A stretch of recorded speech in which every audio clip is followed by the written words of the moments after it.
Hello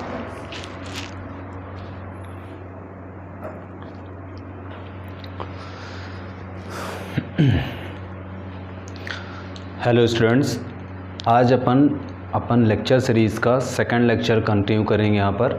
और जैसा कि मैंने कल बताया था आपको कि इस लेक्चर सीरीज़ में चैप्टर वाइज जो है थ्योरी कवर करनी है, तो अपन फर्स्ट चैप्टर स्टार्ट करेंगे जो कि बहुत ही फंडामेंटल है। फर्स्ट चैप्टर जिसका नाम है मोशन। तो मोशन अपन क्या करेंगे यहाँ पर स्टार्ट करेंगे और इसमें थोड़ा सा कॉन्सेप्ट पढ़ेंगे, फिर एक न्यूमेरिकल करेंगे, दो न्यूमेरिकल करेंगे, फिर कॉन्सेप्ट, और इस तरीके से अपन न्यूमेरिकल कवर करेंगे। तो पहले कुछ चीज़ें मैं बेसिक बताता हूँ मोशन से रिलेटेड, उसको थोड़ा सा आप समझिए और फिर अपन आगे कंटिन्यू करते हैं। तो मैं चैप्टर नंबर फर्स्ट जो है आपका, चैप्टर नंबर फर्स्ट क्या है? मोशन। मोशन इसको अपन क्या करेंगे, स्टार्ट करते हैं। चैप्टर स्टार्ट करने से पहले मैं सबसे पहले आपको मोशन के बारे में बताता हूँ कि कैसे मोशन को हम समझें, डेफिनीशन क्या होती है मोशन की। इस तरीके से हम सही तरीके से मोशन को समझने के लिए हमको सबसे पहले मोशन क्या होता है उसके बारे में समझना चाहिए। तो अकॉर्डिंग टू 9th स्टैंडर्ड में कुछ चीज़ें आपको बताता हूँ, क्योंकि हम 9th क्लास की फ़िज़िक्स अभी यहाँ पर कंटिन्यू कर रहे हैं। तो हम देखते हैं कि हमारी सराउंडिंग में, समझिए मोशन क्या होता है उसको समझने के लिए थोड़ा 5 मिनट में लूँगा। हम अपने सराउंडिंग में अगर कहीं भी खड़े हैं तो बेसिकली दो तरीके से ही चीज़ें होती हैं, दो तरीके से हम चीज़ें देखते हैं, दो तरीके से। या तो पहला तरीका होगा, या तो वो बॉडी क्या होगी, वो बॉडी या पार्टिकल रेस्ट में होगा, ये तो दूसरे तरीके से हो सकता है, दूसरा मोशन कर रहा, मूव कर रहा होगा, मोशन कर रहा होगा। तो ज़्यादा जो मेनली दो ही तरीके से कोई बॉडी हमको अपने सराउंडिंग में दिखती है, या तो मूव कर रही होगी या तो रेस्ट में होगी, या तो मूव कर रही होगी तो रेस्ट में होगी। अब कैसे एग्जांपल में बात करें कि अगर अभी मैं अपने चारों तरफ देखूं, यहीं पर देखूं, तो सब बोर्ड को देखूं, तो बोर्ड क्या कर रहा है? अभी बोर्ड रेस्ट में है, बोर्ड एक जगह लगा हुआ है, वो रेस्ट में है, मूव नहीं कर रहा है, वो रेस्ट में है। लेकिन मेरा हाथ, मेरी पेन क्या कर रही है? ये बोर्ड में मूव कर रही है, एक जगह से दूसरी जगह जा रही है, मोशन कर रही है। इन्हीं चीज़ों को सही तरीके से अंडरस्टैंड करने के लिए, समझने के लिए मैं एक पॉइंट को बताता हूँ। सबसे पहले उसको समझ लीजिए, उसको बोलते हैं रेफरेंस पॉइंट, उसको बोलते हैं reference point, reference point, reference point. Reference point क्या होता है और इसको क्यों समझना है, ये आपको अच्छे से थोड़ा सा दिमाग लगा के सोचना पड़ेगा कि क्यों ज़रूरी है रेफरेंस पॉइंट समझना। जैसे मैं एक एग्ज़ाम्पल लेता हूँ। एग्ज़ाम्पल ये है कि फॉर एग्ज़ाम्पल आप यहाँ पर है आपका स्कूल, यहाँ पर है आपका स्कूल, और आप यहाँ पर खड़े हुए हो। फॉर एग्ज़ाम्पल कोई स्टूडेंट है, वो यहाँ पर खड़ा हुआ है। अब देखो, खड़ा हुआ है। तो अगर हमको स्टूडेंट का पोजीशन बताना है, इस स्टूडेंट की एग्जैक्ट पोजीशन बताना है, एग्जैक्ट पोजीशन बताना है, तो हम क्या करेंगे? हम बोलेंगे कि ये स्टूडेंट जो है इस स्कूल से, ये मान लेते हैं स्कूल है, आप अपने स्कूल से इस डायरेक्शन में है और कुछ डिस्टेंस में है, मान लेते हैं d डिस्टेंस में है। तो तभी आप क्या कर पाओगे, उस स्टूडेंट का एग्जैक्ट पोजीशन बता पाओगे। जैसे मैं एक छोटा सा एग्जांपल लेता हूँ, आपको बताता हूँ इसी चीज़ को कि क्यों ये इम्पॉर्टेंट है, क्यों ये दूसरी बॉडी इम्पॉर्टेंट है। फॉर एग्ज़ाम्पल आप स्कूल में हो, और आपको फ़ोन आता है घर से, ठीक है, आप स्कूल में हो, आपको फ़ोन आता है घर से कि आप कहाँ पर हो, घर से मम्मी आपको पूछती है कहाँ पर हो, तो आप बताओगे मम्मी मैं ग्राउंड में खड़ा हूँ। अब मम्मी को कन्फ्यूज़न हो जाएगा, ये कौन से ग्राउंड में खड़ा है, कहाँ पर किस ग्राउंड में खड़ा है। तो मैंने आपको यहाँ पर ये वाला एग्जांपल दिया कि आप जैसे ही फ़ोन ने बताया कि मैं ग्राउंड में खड़ा हूँ, लेकिन दूसरी बार मम्मी बोली कि भाई आप मुझे समझ नहीं आ रहा है कि आप कौन से ग्राउंड में खड़े हो। तो आप बोले मम्मी मैं स्कूल के सामने वाले ग्राउंड में खड़ा हूँ। जब आपने इसको लिया ना, जो दूसरा वाला पॉइंट लिया, स्कूल के सामने वाले ग्राउंड में खड़े हो, तो अब सामने वाला जो आपको सुन रहा है आपकी पोजीशन एग्जैक्टली समझ पा रहा है कि आप एग्जैक्टली कहाँ पर हो। तो वही मैं बता रहा था, किसी भी बॉडी का, कोई भी बॉडी का एग्जैक्ट पोजीशन बताने के लिए एक फिक्स्ड पॉइंट चाहिए, फिक्स्ड पॉइंट चाहिए जिसको हम बोलते हैं रेफरेंस पॉइंट। इसी चीज़ को हम बोलते हैं रेफरेंस पॉइंट। तो रेफरेंस पॉइंट क्या होता है? वो पॉइंट होता है द पॉइंट जिसके थ्रू अपन किसी भी बॉडी का पोजीशन को क्या करते हैं। मैं शॉर्ट में लिख रहा हूँ, इसका नोट्स जो है तो कॉपी में है, ये तो मैं लिख देता हूँ, मुझे कोई दिक्कत नहीं इतनी, ठीक है। Point which is used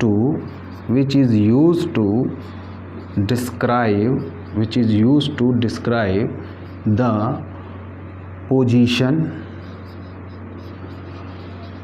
of the object, या तो कोई भी बॉडी, किसी भी बॉडी का पोजीशन को सही तरीके से डिफ़ाइन करने के लिए, सही तरीके से समझने के लिए हम एक पॉइंट का यूज़ करते हैं जिसको हम रेफरेंस पॉइंट बोलते हैं। तो मेरे हिसाब से एग्जांपल से आपको समझ में आ गया होगा कि रेफरेंस पॉइंट की क्या आवश्यकता है। अगर रेफरेंस पॉइंट नहीं होगा तो हमारा जो क्लियरिटी है, हम अपने पोजीशन को सही तरीके से डिफ़ाइन नहीं कर सकते। तो उसको डिस्क्राइब करने के लिए, डिफ़ाइन करने के लिए सही तरीके से पोजीशन किसी भी ऑब्जेक्ट की हम क्या करते हैं? रेफरेंस पॉइंट समझते हैं। और ये रेफरेंस पॉइंट समझेंगे तभी हमको रेस्ट और मोशन की सही तरीके से डेफिनेशन समझ में आएगी। ये रेफरेंस पॉइंट अगर हम सही तरीके से समझ रहेंगे, दिमाग में रखेंगे, तभी हम क्या करेंगे? रेस्ट और पोजीशन, मोशन की सही तरीके से डेफिनेशन समझेंगे। अब मैं आपको रेस्ट का मतलब और उसका डेफिनेशन बताता हूँ कि क्या होता है रेस्ट का मतलब। अब देखो, फॉर एग्ज़ाम्पल आपने सबसे पहले रेस्ट की बात कर लेते हैं, अपन रेस्ट की बात कर लेते हैं। तो मैं एक एग्ज़ाम्पल बनाता हूँ जिसमें आपका ये है, स्कूल है और स्कूल से छुट्टी हो गई है और आप क्या है कि कुछ दूर में जाके यहाँ पर ऐसा खड़े हुए हो। ये बॉय आप हो मान लेते हैं स्टैंडिंग। अब देखो, वैसे तो हमारे सराउंडिंग में बहुत सारी चीज़ें हैं, लेकिन अपन क्या कर रहे हैं? एक पर्टिकुलर रेफरेंस पॉइंट क्या कर रहे हैं? कंसीडर कर रहे हैं। ये हमारा रेफरेंस पॉइंट है। क्यों? क्योंकि अब यहाँ पर देखा जाए कि ये जो बॉय है, ये जो बॉडी है, ये अपना ये जो डिस्टेंस है दोनों के बीच में, ये चेंज नहीं हो रहा है, फिक्स्ड है। मतलब बॉय की जो है पोजीशन है इस स्कूल के रिस्पेक्ट में क्या है? फिक्स्ड है। इसका मतलब with respect to time boy या तो कोई स्टूडेंट जो खड़ा हुआ है वो अपनी पोजीशन चेंज नहीं कर रहा है। इसीलिए ये इसको क्यों नहीं चेंज कर रहा है? क्योंकि बॉय खड़ा है, वो रेस्ट पोजीशन में। तो रेस्ट पोजीशन कौन सी पोजीशन कहलाती है? जब कोई भी ऑब्जेक्ट किसी रेफरेंस पॉइंट के about with respect to time अपना पोजीशन चेंज नहीं करता। तो इसका डेफिनेशन क्या हो जाएगा कि द ऑब्जेक्ट और बॉडी, ऑब्जेक्ट और कुछ भी आप लिख दे, ऑब्जेक्ट या फिर body does not changes its position with respect to reference point के रिस्पेक्ट में। अगर जो ये बॉडी है जिसका मोशन आप बताना चाहते हो कि रेस्ट में है कि मूव कर रहा है, अगर उसकी पोजीशन चेंज नहीं हो रही है रेफरेंस पॉइंट के, और रेफरेंस पॉइंट मैंने अभी बता दिया, वो रेफरेंस पॉइंट लेना ज़रूरी है। क्यों ज़रूरी है? कि जब तक आप रेफरेंस पॉइंट नहीं लोगे तो आप कैसे बताओगे कि इस रेफरेंस पॉइंट के रिस्पेक्ट में ये बॉडी का पोजीशन फिक्स है। तो अगर ऐसा है, उस जिस पर अपन बात कर रहे हैं, जिस पॉइंट के रेफरेंस पॉइंट के बारे में बात कर रहे हैं, उसके पॉइंट के रिस्पेक्ट में अगर इस बॉडी का पोजीशन फिक्स है, तभी हम बोलेंगे कि वो बॉडी जो है रेस्ट में है।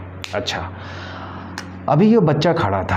अब देखो, दूसरा वाला जो पॉइंट है वो है मोशन। तो मोशन क्या होगा? मोशन को ही बताता हूँ। देखो मोशन क्या होगा?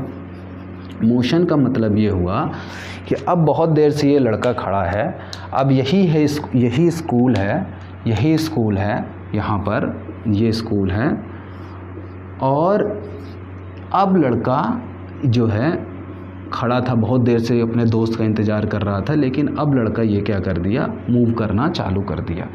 अब देखो ये रेफरेंस पॉइंट है, फिर से हमारा क्या है, इसी रेफरेंस पॉइंट के रिस्पेक्ट में हम बात कर रहे हैं। अब इस लड़के की पोजीशन अगर देखा जाए तो विथ रिस्पेक्ट टू इस रेफरेंस पॉइंट में क्या हो रही है, चेंज हो रही है। ये रेफरेंस पॉइंट के रिस्पेक्ट में क्या कर रहा है, अपनी पोजीशन को चेंज कर रहा है। पहले ये मान लेते हैं D1 है, फिर कुछ देर बाद D2 हो गया इसका डिस्टेंस, फिर क्या हो गया, D3 हो गया। तो कंटिन्यूस इस पर्टिकुलर ऑब्जेक्ट की, ये बॉडी की, ये बॉय की, जो कि अब क्या करने लगा, मूव करने लगा, चल दिया है ना। बहुत देर तक खड़ा रहा बेचारा, अब क्या करे, चल दिया। अब इस बॉय की जो मूवमेंट है, जो पोजीशन है, इस रेफरेंस पॉइंट के रिस्पेक्ट में क्या हो रही है, चेंज हो रही है। तो हम बोलेंगे कि बॉडी जो है मोशन में है, बॉडी जो है मोशन में है। तो ऑब्जेक्ट, इसका क्या डेफिनेशन बनेगा, ऑब्जेक्ट और बॉडी, कोई भी चीज़ है तो पार्टिकल है ना, चेंजेस इट्स पोजीशन, किसके रिस्पेक्ट में, changes its position with respect to reference point, क्योंकि हमको रेफरेंस पॉइंट बताना ज़रूरी है। क्या पता किसी के रिस्पेक्ट में नहीं चेंज हो रही है, हो सकता है ये मूव, कोई चीज़ इसके रिस्पेक्ट में इसी स्पीड की मूव कर रही है, तो उसके रिस्पेक्ट में तो चेंज नहीं होगी।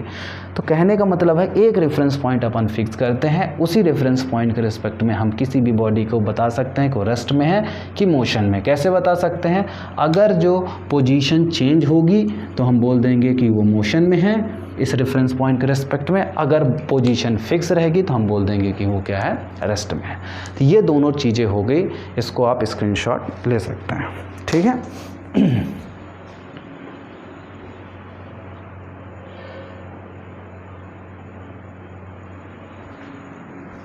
ओके,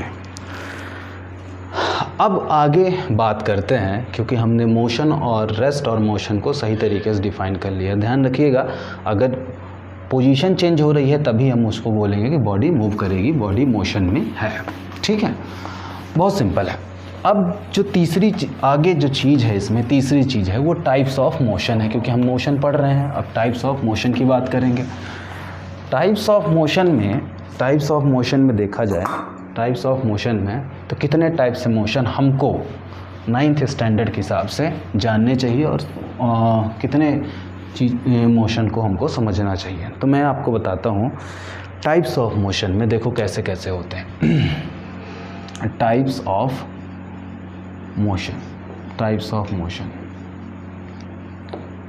ऑफ मोशन में बेसिकली 3 टाइप से मोशन हमको पढ़ने हैं।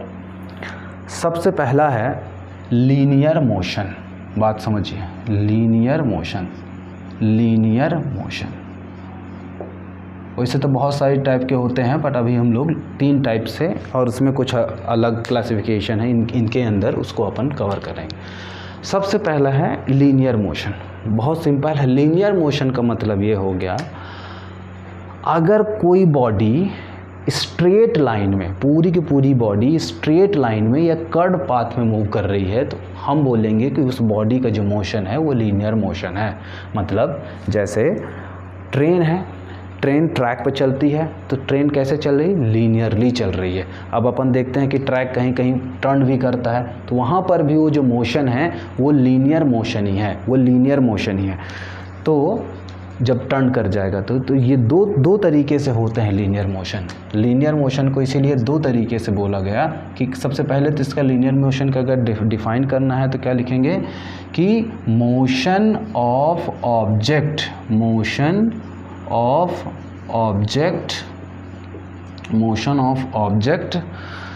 अलोंग कहाँ, स्ट्रेट मूव कर जाए, स्ट्रेट,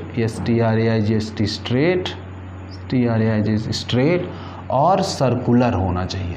कैसा होना चाहिए, और कर्व बोल देते हैं, स्ट्रेट और कर्व। अगर कोई भी बॉडी स्ट्रेट और कर्व में मूव करती है तो उसको हम बोलेंगे कि वो, उसका जो मोशन है वो कैसा मोशन है, लीनियर मोशन है। जैसे कैसे, अगर इसी में फिर इसी के कारण दो हो गए भाई, स्ट्रेट मूव करेगी तो स्ट्रेट लाइन हो जाएगा, कर्व में मूव करेगी तो कर्व लीनियर हो जाएगा। तो स्ट्रेट में मूव की for example straight line motion, उसको बोलते हैं straight, straight line motion. Straight line motion का मतलब ये हो गया कि अगर कोई भी बॉडी स्ट्रेट लाइन में मूव करती ऐसे, अगर तुम यहाँ खड़े हो जाओ और इस लाइन के अकॉर्डिंग अपन क्या करें, मूव करें, तो इसका हो जाएगा, इसको ऐसे मोशन को बोलेंगे straight line motion. Along the straight line, along the कैसे मूव करें, along the straight, STRAIGHT straight line, straight line में मूव करे। जैसे प्रैक्टिकल एग्जांपल तो हम मान लेते हैं कि कोई गाड़ी है, कार है, जैसे फॉर एग्जांपल यहाँ पर बात करें फॉर एग्जांपल कि कोई कार है, वो स्ट्रेट रोड में मूव कर रही है, बिल्कुल स्ट्रेट रोड में क्या कर रही है कार, अगर मूव कर रही है तो इसको, ये कार का जो मोशन हो जाएगा वो क्या हो जाएगा, स्ट्रेट लाइन मोशन हो जाएगा, स्ट्रेट लाइन मोशन हो जाएगा, ध्यान रखिए, ठीक है, स्ट्रेट लाइन मोशन हो जाएगा। लेकिन अगर यहीं पर मैं दूसरी जो बात कर लेता हूँ कि जो दूसरा लिखा है कर्व, ये लीनियर मोशन के दो टाइप हो गए। अगर कोई भी ऑब्जेक्ट स्ट्रेट या कर्व मूव करता है तो उसका मतलब वो लीनियरली मूव कर रहा है, लीनियर मोशन है। फिर उसमें पहला हो गया स्ट्रेट और जो दूसरा है वो है कर्व में, तो इसका कर्वीलीनियर मोशन मतलब क्या हो गया, कर्व मूव, स्ट्रेट लाइन नहीं है, कर्व में मूव कर रहा है, कैसे, ऐसे, along the curve, along the motion along the curve, जैसे ये इस टाइप से, ये कर्व है, ये स्ट्रेट नहीं है, ये कर्व है। अब इसमें अगर कोई बॉडी ऐसे मूव कर रही है, इसका मतलब इसका जो मोशन है वो कर्वीलीनियर मोशन है, कर्वीलियर मोशन। एग्जाम्पल में तो आप पता ही है कि हम जब गाड़ी चलाते हैं तो जब अपन इधर से गुजरते हैं, कोई हिल एरिया होता है तो वहाँ पर ऐसे मोड़ आते हैं, है ना, प्लेन सड़क में भी मोड़ आते हैं, तो उस वक्त जो ये कार का मोशन होगा, यहाँ पर जो हम लोग कार बना रहे हैं, ये जो कार का मोशन होगा ऐसा कर्व में होगा, ये कार है मान लेते हैं, ये कार का मोशन जो होगा वो कर्व में। तो अगर कोई भी बॉडी, कार है, ट्रेन है, ह्यूमन बीइंग है, कोई भी चीज़ है, अगर कर्व में मूव करती है तो कर्वीलीनियर, स्ट्रेट लाइन मूव करती है तो स्ट्रेट लाइन मोशन हो जाएगा, ठीक है, कर्वीलीनियर। इसमें एक स्पेशल केस है, अब इस स्पेशल केस है उसको भी मैं लिख देता हूँ। स्पेशल केस क्या है सर, स्पेशल केस है ये है कि अगर सर कुछ ऐसा हो जाए कि पूरा गोल गोल घूम जाए, ऐसा कोई मोशन हो जाए कि यहाँ पर से पूरा ये इस सर्कमफेरेंस के अलोंग क्या करे, ये लड़का चल रहा है, ऐसा इस पूरे सर्कल में चल रहा है। तो जब अलोंग द सर्कमफेरेंस चलेगा तो इस मोशन को हम बोल देंगे, क्योंकि सर्कल में चल रहा है, सर्कम में, तो बोल देंगे सर्कुलर मोशन, ठीक है, सिंपल है। तो सर्कुलर मोशन कब होगा, जब वो पूरा, याद रखें दोनों में डिफरेंस है, एक कर्व की बात अलग है, अब पूरा एक पर्टिकुलर रेडियस में, एक पर्टिकुलर सर्कमफेरेंस में अगर मोशन हो रहा है किसी बॉडी का, तो वो बॉडी को हम बोलेंगे सर्कुलर मोशन में है, वो बॉडी सर्कुलर मोशन में। तो इस तरीके से मैंने बताया लीनियर मोशन। अब जो दूसरा वाला मोशन है उसको मैं बताता हूँ, ध्यान रखिए, है ना, ठीक है। जो दूसरा वाला मोशन है उसको बोलते हैं रोटरी या तो रोटेटरी मोशन, है ना, rotary motion. Types of motion में दूसरा वाला जो मोशन है वो क्या कहलाएगा, रोटरी मोशन। रोटरी मोशन क्या है, बहुत सिंपल है, देखो तो रोटरी मोशन कैसे, ऐसे। अगर देखो पंखे का मोशन देखो, जो हमारे सीलिंग फ़ैन लगा हुआ है वो कैसा मूव कर रहा है, वो सीलिंग फ़ैन ऐसा मूव कर रहा है, ये है पंखा और इसकी ये हो गई ब्लेड्स, फॉर एग्जांपल ये इस टाइप से हो गई इसकी ब्लेड्स, ऐसा। अब ये क्या कर रहा है ना, इस एक्सिस के अबाउट ये पंखा का जो ब्लेड्स हैं तीनों क्या कर रही हैं, रोटेट कर रही हैं। उस वाले केस में अलग था, सर्कुलर मोशन में क्या था कि बॉडी एक सर्कल में ऐसा मूव कर रही थी। अब ये क्या कर रहा है, ये अपने एक्सिस के अबाउट क्या कर रहा है, पंखा ऐसा घूम रहा है, इस तरह से घूम रहा है। पंखा का घूमना रोटरी मोशन है। लेकिन कोई अगर जो लड़का सर्कुलर ऐसा गाड़ी चला रहा है तो ये सर्कुलर मोशन है। दोनों में अंतर है, ध्यान रखिएगा, दोनों में अंतर है। ये अपनी एक्सिस के अबाउट नहीं घूम रहा है, ये इस पर्टिकुलर सर्कुलर पाथ में घूम रहा है, ये सर्कुलर मोशन है। लेकिन पंखा क्या है, अपनी एक्सिस के अबाउट ऐसे ऐसे ऐसे ऐसे ये एक्सिस के अबाउट क्या कर रहा है, घूम रहा है। तो ये सर्कुलर मोशन नहीं है, ये रोटरी मोशन है। तो ध्यान रखिएगा, रोटरी मोशन में क्या होता है कि motion of object along it's own axis, ये तो अपने एक्सिस के अबाउट जब रोटेट करे तो मोशन क्या लिखेंगे इसकी definition, motion of object along, किसके along, it's own OWN own axis, ये तो ओन सेंट्रोइडल एक्सिस, सेंट्रोइडल जो सेंटर से गुजरती है एक्सिस उसको सेंट्रोइडल एक्सिस बोलते हैं, ओन सेंट्रोइडल एक्सिस। जैसे एग्जांपल फैन का एग्जांपल है, बहुत सिंपल एग्जांपल है, फैन का एग्जांपल है पंखा, है ना। फैन, सीलिंग फैन क्या होगा, ये देखो ये हो गया सीलिंग फैन, ये फिर से मैंने बना दिया इस टाइप से, उसकी पंखी हो गई और ये एक्सिस के अबाउट क्या करेगा, ऐसा रोटेट करेगा। आप देखते हो कि चक्का, है ना, व्हील क्या करता है, गाड़ी का जो कार का व्हील है, कार का व्हील अपने सेंटर के अबाउट क्या करता है, ऐसा रोटेट करता है। अब आप ऐसा पकड़ के इसको ऐसा रोटेट कर दो तो ये व्हील क्या करेगा, ऐसा रोटेट करने। ध्यान रखिएगा, सर्कुलर मोशन अलग है, ये सेंटर के अबाउट क्या कर रहा है, ऐसा रोटेट कर रहा है, इस सेंटर के अबाउट क्या कर रहा है, रोटेट कर रहा है। तो ये भी क्या हो जाएगा, उसका एक रोटरी मोशन का। अब इसी तरह से एग्जांपल है कि वो घड़ी में जो सुइयां हैं, ये घड़ी हो गई, और जो ये दो कांटे होते हैं, ये कांटे क्या हैं, इस एक्सिस के अबाउट क्या करते हैं, रोटेट करते हैं। तो ये भी जो है, ये निडल्स क्या बोलते हैं, इसको निडल्स बोलते हैं। जो घड़ी का वॉच की जो निडल है, हैंड है, मिनट हैंड या तो क्लॉक है, आवर हैंड, ये भी क्या कर रहे हैं, इस सेंटर के अबाउट क्या कर रहे हैं, रोटेट कर रहे हैं। तो जब एक्सिस के अबाउट रोटेट करेगा तो रोटरी मोशन होगा, ध्यान रखिएगा। तो ये इस तरीके से एग्जाम्पल भी हो गए इसके। यहाँ पर मैंने नीडल का एग्जाम्पल दे दिया, व्हील का एग्जाम्पल दे दिया, फैन का एग्जाम्पल दे दिया, और 4-5 एग्जाम्पल आप भी ऐसा सोच लेना, ठीक है। अब जो नेक्स्ट है और जो लास्ट अपने को पढ़ना है मोशन में, वो कौन सा मोशन है, वो है ऑक्सीलेटरी मोशन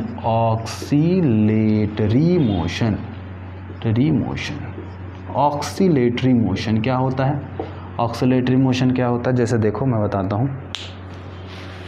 ऑक्सीलेटरी मोशन जैसे पेंडुलम, ये जैसे पेंडुलम को देखा जाए तो ये ऐसा बॉल बनी होती है, और इस पेंडुलम में ये वाला सिरा क्या होता है, ऐसा फिक्स होता है। तो इसको अगर बॉल को यहाँ से यहाँ उठा के यहाँ से ऐसा छोड़ दिया जाए तो बॉल क्या करेगी, ये इधर जाएगी, फिर ये इधर आएगी, फिर ये इधर जाएगी, फिर ये इधर आएगी। मतलब इस मीन पोजीशन, इसको कौन सा पोजीशन बोलते हैं, मीन पोजीशन के अबाउट क्या करेगी बॉडी, एक बार इधर जाएगी, एक बार इधर जाएगी, इधर, ऐसा। तो ये जो मोशन है, ये जो मोशन है, ये कैसा मोशन कहलाता है, ये ऑक्सीलेटरी मोशन कहलाता है। जैसे और एग्जांपल है, ऐसा नहीं है कि एक एग्जांपल है। आप देखो, आपने ये सीसॉ वाला झूला झूला होगा, सब बच्चों ने सीसॉ वाला झूला झूला होगा। एक बच्चा यहाँ बैठ जाता है, एक बच्चा यहाँ बैठ जाता है, एक बच्चा यहाँ बैठ जाता है। फिर क्या करते हैं, ये इसको फोर्स लगाता है नीचे, तो ये नीचे साइड आ जाता है, ये ऊपर साइड चला जाता है, ऐसा। ये तो ये इस पॉइंट के अबाउट क्या हो रहा है, एक बार ऐसा गया, एक बार ऐसा गया, एक बार ऐसा गया। तो ये भी क्या हो जाएगा, ये भी मीन पोजीशन के अबाउट क्या कर रहा है, सेम मोशन को क्या कर रहा है, रिपीट कर रहा है, ऊपर नीचे अपने मीन पोजीशन के अबाउट ये लड़का क्या कर रहा है, ऊपर नीचे कर रहा है। तो ये भी क्या हो जाएगा, सी सॉ, जिसे हम बोलते हैं सी सॉ, ये भी क्या है, एक ऑक्सीलेटरी टाइप का मोशन है। ये बॉडी का कैसा मोशन है, ये ऑक्सीलेटरी टाइप का मोशन है। दोनों लड़कों का कैसा मोशन, ऑक्सीलेटरी टाइप का मोशन है। ये तो फिर सिंपल झूला है ना, झूला देख लो, झूला समझते हो ना, जिसमें अपन क्या करते हैं, बैठ जाते हैं, है ना, जिसमें अपन क्या करते हैं, ऐसा यहाँ पर बीच में बैठ जाते हैं और इसको ऐसा आगे पीछे। This is also example of oscillatory motion. तो ध्यान रखिएगा, ऑक्सीलेटरी मोशन क्या है, इस टाइप से मोशन मीन पोजीशन के अबाउट। मोशन ऑफ ऑब्जेक्ट, कैसा इसका डेफिनेशन बनेगा, motion of object about, motion of object किसके about, about mean position my dear, mean position. ठीक है बच्चों, मेन पोजीशन के अबाउट जब मोशन होगा, जैसे ये देखो, ये लड़का है, ये लड़के का दिमाग ख़राब है, ये इधर जाएगा, ये फिर से इधर लौट आएगा, फिर से इधर लौट आएगा, फिर से इधर जाएगा, फिर से इधर लौट आएगा। तो ये लड़का जो है कैसा कर रहा है, टू एंड फ्रो मोशन कर रहा है, किसके अबाउट, इस मीन पोजीशन के अबाउट, मीन पोजीशन के अबाउट। तो बोलेंगे ना तो ये लड़का लीनियर मोशन कर रहा है, ना तो लड़का ये रोटरी मोशन कर रहा है, कौन सा मोशन कर रहा है, ऑक्सीलेटरी मोशन कर रहा है। तो इस तरीके से ये टाइप्स ऑफ मोशन है। तो कितने टाइप के मोशन हमने पढ़े हैं, 3 टाइप के मोशन पढ़े हैं। देखो मैं कंक्लूड करता हूँ, 3 टाइप के मोशन पढ़े हैं। एक है लीनियर मोशन। लीनियर मोशन क्या हो गया, जब कोई भी बॉडी स्ट्रेट लाइन या तो सर्कुलर पाथ में मूव करेगी तो उसको हम बोलेंगे लीनियर मोशन में है। अब स्ट्रेट लाइन होगा तो स्ट्रेट लाइन मोशन हो जाएगा, और अगर सर्कुलर पाथ में, ये तो सॉरी कर्व पाथ में है तो कर्वी लीनियर मोशन हो जाएगा। और कर्वी लीनियर का मैंने एक एग्जांपल स्पेशल केस बताया, सर्कुलर मोशन, ठीक है। फिर मैंने बताया दूसरा वाला रोटरी मोशन। रोटरी मोशन अलग है। रोटरी मोशन मान लो ये पेन है, और पेन क्या है, अपनी एक्सिस के अबाउट ऐसे रोटेट कर रही, इस तरह से अगर रोटेट कर रही, ऐसे रोटेट कर रही है, तो ये जो हो जाएगा ये रोटरी मोशन है। ये सर्कुलर मोशन है। ये कैसा मोशन है, ये सर्कुलर मोशन है। लेकिन जब अपनी ये एक्सिस के अबाउट नहीं रोटेट कर रही, सेंटर के अबाउट क्या कर रही है, रोटेट कर रही है, ये सर्कुलर मोशन है। और ये कैसा है, रोटेटरी मोशन है, ठीक है। अगर ये पेन कैसे करने लगे, ऐसा ऐसा करने लगे, ऐसा ऐसा करने लगे, ऐसा ऐसा करने लगे, तो ये कैसा हो जाएगा, ये ऑक्सीलेटरी मोशन हो जाएगा, जो मैं यहाँ पर बता रहा था। तो तीनों टाइप के मोशन है, ठीक से समझिए। मैंने डेफिनेशन लिख दी है, एग्जाम्पल भी लिख दिए हैं। इसका एग्जाम्पल मैंने अच्छे से लिख देता हूँ यहाँ पर। चलो, पेंडुलम, पेंडुलम एक एग्जाम्पल हो गया, ये एग्जाम्पल है फॉर एग्जाम्पल। दूसरा वाला क्या है, ये सीसॉ मैंने लिख दिया है, और दूसरा सीसॉ, और तीसरा क्या, झूला। और भी एग्जाम्पल हो सकते हैं, बहुत सारे हो सकते हैं यार। ये स्प्रिंग है, देखो ऐसा स्प्रिंग है, यहाँ पर एक ठो मास लटका दो एम, और इसको पकड़ खींच दो, मज़ा ले लो, खींच दो, खींचो, ये खींच दो, ऐसे खींच दी, ऐसा जैसे खींचोगे तो क्या करेगी, स्प्रिंग ऐसे ऐसे ऐसे ऐसे ऐसे करने लगेगी, इस टाइप से मोशन हो जाएगा इसका भी। तो ये भी क्या कहलाएगा, ये भी स्प्रिंग का जो मोशन हो रहा है, ये तो मास कोई भी यहाँ पर चीज़ है उसका भी क्या हो रहा है, ऊपर नीचे टू एंड फ्रो मोशन हो रहा है, ठीक है।